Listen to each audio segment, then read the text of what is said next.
கோயம்புத்தூர் ஜங்ஷன்லேருந்து ஈரோடு ஜங்ஷனுக்கு நீங்கள் பட்ஜெட்டாக ட்ராவல் பண்ணோம் அப்படின்னா இதுதாங்க பெட்டர் ஆப்ஷன். 6602 கோயம்புத்தூர் ஈரோடு மெமுங்க. டெய்லி ஈவினிங் 6:10 கோயம்புத்தூர் ஜங்ஷன்லேருந்து டிபார்ட் ஆகி நைட் 8:35 ஈரோடு ஜங்ஷன் ரீச் பண்ணுங்க இந்த ட்ரெயின். இது ஒரு 8 கார் மெமுங்க.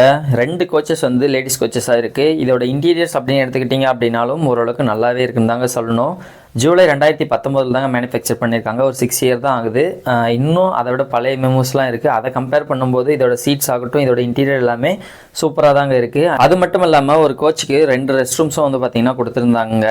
நம்ம ட்ராவல் பண்ண அன்றைக்கி கரெக்டாக 6:10 கோயம்புத்தூர் ஜங்ஷன் வந்து டிபார்ட் ஆன இந்த ட்ரெயின் கோயம்புத்தூர் நார்த், பீலமேடு, திருப்பூர், ஊத்துக்குளி, விஜயமங்கலம், பெருந்துறை வழியாக கரெக்டாக ஒரு 10 நிமிஷம் டிலேவோட நம்ம ஈரோடு ஜங்ஷன் ரீச் பண்ணுவாங்க. இந்த ட்ரெயினில் நீங்கள் கோயம்புத்தூர் ஜங்ஷன்லேருந்து ஈரோடு ஜங்ஷன் ட்ராவல் பண்ணுறதுக்கு டிக்கெட் ஃபேராக 25 ரூபா கலெக்ட் பண்ணுறாங்க. எவ்வளோ கிலோமீட்டர்ஸ் கவர் பண்ணுது அப்படின்னா 100 கிலோமீட்டருங்க. இடையில மொத்தமாக 13 இன்டர்மீடியட் ஹால்ஸ் இந்த ட்ரெயினுக்கு இருக்குங்க. நம்ம ட்ராவல் பண்ணது ஒரு சனிக்கிழமைங்க. அன்றைக்குமே வந்து கோயம்புத்தூரில் போட் பண்ண க்ரௌட் கம்மி தாங்க. அடுத்து கோயம்புத்தூர் நார்த், பீலமேட்லாம் செம்ம க்ரௌட் ஆகிடுச்சிங்க. அதுக்கப்புறம் அந்த க்ரௌட் எல்லாமே திருப்பூரில் வந்து தாங்க ஓரளவுக்கு கிளியர் ஆனாங்க. ஸோ இந்த பிளாகோட ஃபுல் வீடியோ லிங்க் கீழே கொடுக்குறேன். உங்களுக்கு தேவைப்பட்டுச்சு அப்படின்னா ஓப்பன் பண்ணி பார்த்துக்குங்க.